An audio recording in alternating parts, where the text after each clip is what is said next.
There is a stigma around STIs. Even with perfect hygiene, people are still getting UTIs. Especially Black women have been subjected. They've been used, they've been studied, they've been cut open and experimented on without consent. Period pain is normal, but period pain that interferes with your daily life is not. What if the reason you haven't gotten answers isn't because your body is broken, but because the system was never built to listen to you?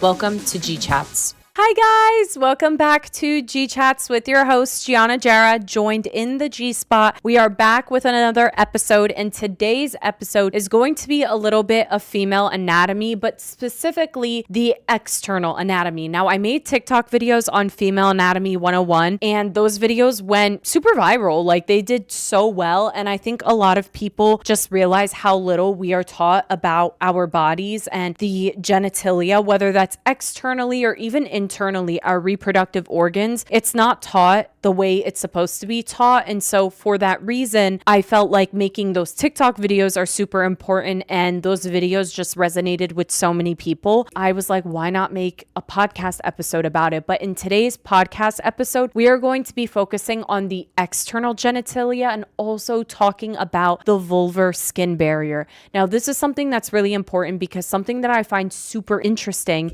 is that we see the skincare industry really booming right now because everybody is talking about the skin barrier, and that is so true. I've mentioned this before, but back in 2020, the skincare industry really saw a boom, and there were so many people talking about chemical exfoliants. Everyone was just crapping on physical exfoliants. It was no more physical exfoliants. Don't use St. Ives and apricot scrubs. Everyone said like we're ditching those, and instead we're switching to chemical exfoliants, which is great, except what we saw is that many people were overusing chemical exfoliants. We saw the Ordinary's red at-home peel thing go super viral, and people's skin barrier became incredibly damaged. And you know what happens when that skin barrier becomes incredibly damaged? You end up breaking out even more. I don't understand why that concept is different for the vagina and different for the vulva. In fact, I think it's identical. If you are too harsh on the vulva, you damage the skin barrier that's down there. And guess what ends up happening? You become more vulnerable to bacterial vaginosis, yeast infections, and urinary tract infections, and nobody talks about it. So that is why I'm here, your biomedical engineering big sister,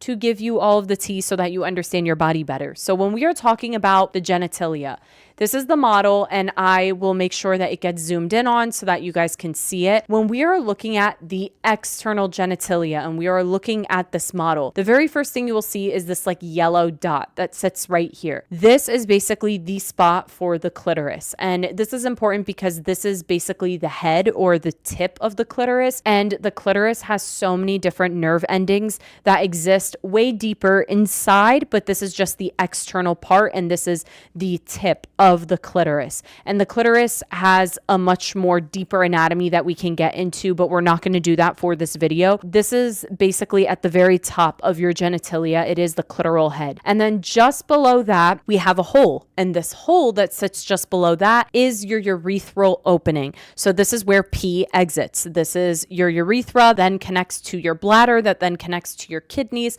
And again, this is where pee will come out of. And then just below that is the vaginal opening. And once you get into the vagina, the vaginal canal, the vestibules are there. There's much more intricate anatomy that exists once you enter inside of the body. But this right here is the vaginal opening. And this whole area right here, including the three things that we talked about, encompassing all of that, is the vulva. So many of us were taught that this external part is the vagina. That is not true. The vagina is in this hole. This vaginal opening is called the vaginal opening because it is the opening to the vagina. This is not the vagina.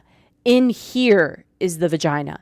This is the vulva. And that is something that is so important for people to understand their bodies better. So many people do not understand that there is a difference between the vagina and the vulva. The external genitalia is your vulva. And when we're talking about the vulva and the external genitalia, one of the things that's really important to see that's on this diagram is the labia minora. This red tissue that exists on both sides is the labia minora. And you can't see on this diagram because this is tissue and muscular and things like that.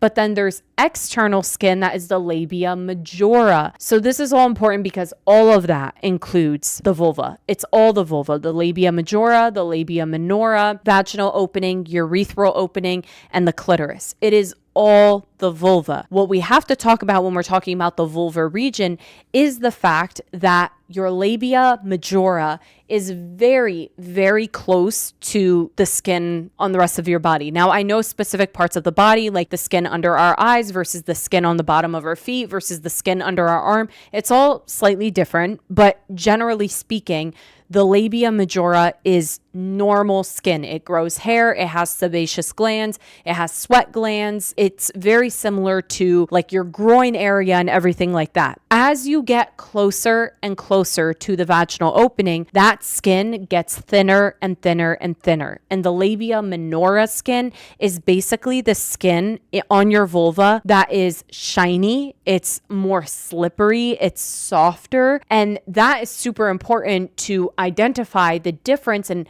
get yourself used to the difference between the labia majora and the labia minora. Outer portions like the labia majora behave more like typical skin, and they have hair follicles, sebaceous glands, and a stronger barrier, but it still has a skin barrier.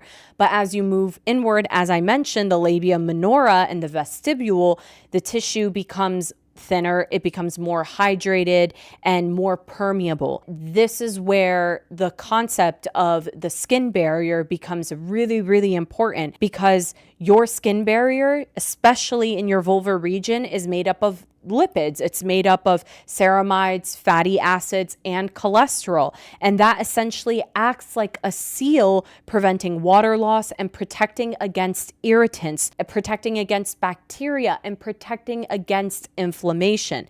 And on the vulva, that barrier is naturally more delicate. When you use products that are overly fragranced, when you use products that are heavily soaped, when you use products that are marketed as antibacterial, you use essential oils that are super concentrated and very harsh on such delicate skin barrier, you are essentially disrupting that barrier. You are not cleaning or protecting or defending your vulva. You are damaging it. The barrier that gets disrupted and damaged actually can cause far more problems, because you can experience dryness, irritation, micro tears, increased sensitivity, and even a higher risk of infections. And it's not because your body is dirty or that you can't tolerate sex. It is because its natural defenses have become compromised, and nobody talks about that. And this is where the conversation around just use water really comes into play, because people aren't saying your vulva has a skin barrier.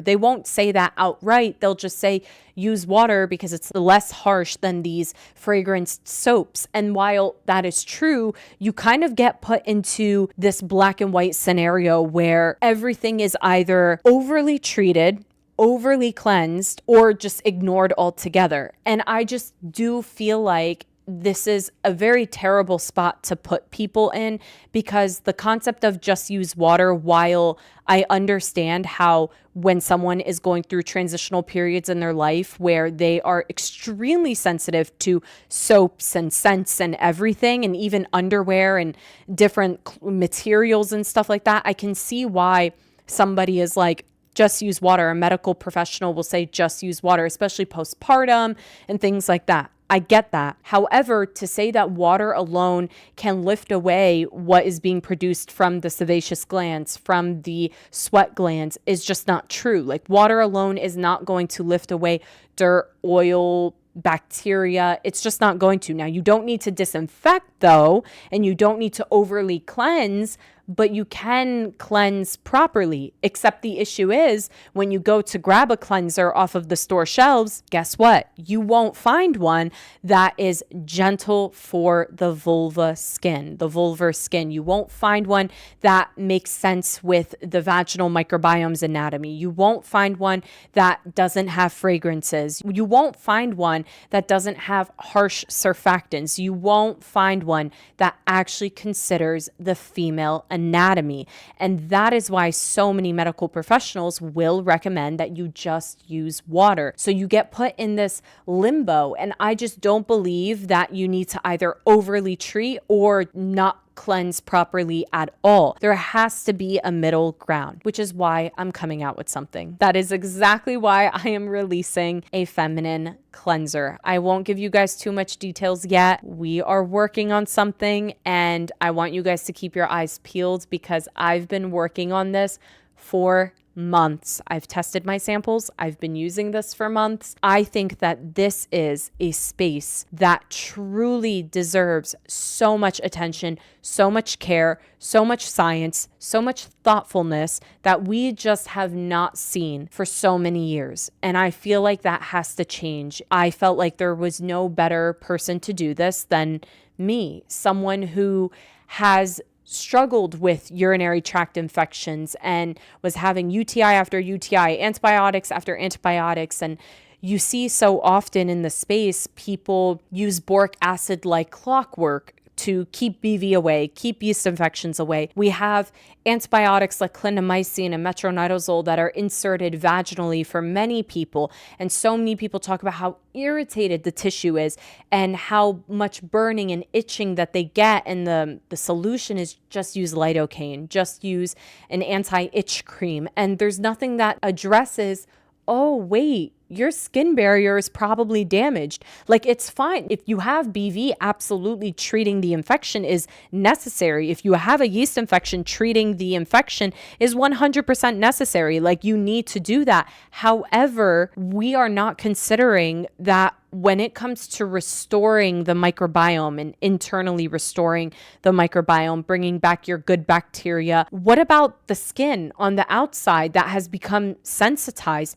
I was someone for years who had sensations of a UTI without there actually being a UTI. It drove me absolutely insane to feel like I was having a UTI 24/7, and I wasn't having a UTI. And I know so many people bring up embedded infections and things like that, but this is something that I hear from so many people who say, I battled yeast infections for years. I go to my doctor. I no longer have a yeast infection, but I feel like I'm having a yeast infection. People say the same thing with bacterial vaginosis. I've had BV for years. I finally go to my doctor. Everything comes back negative.